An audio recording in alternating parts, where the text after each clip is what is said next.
So you guys remember last time I did watermelon stew. Today I don't get money, I go buy tomato and tomato paste. So I did do stew plus watermelon. And I had a number of people in the comment section telling me I should try and use pawpaw. And I'm like, okay, cool.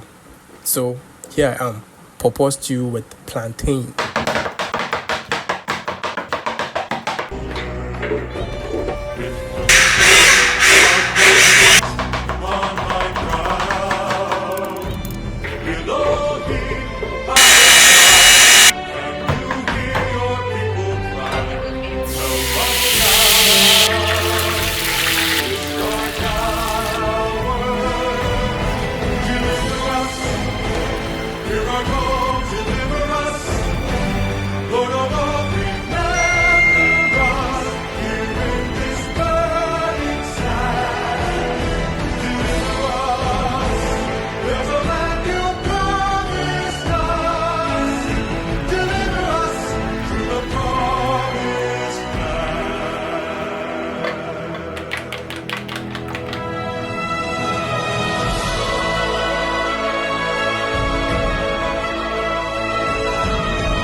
My son, I have nothing I can give, but this chance that you may live, I pray will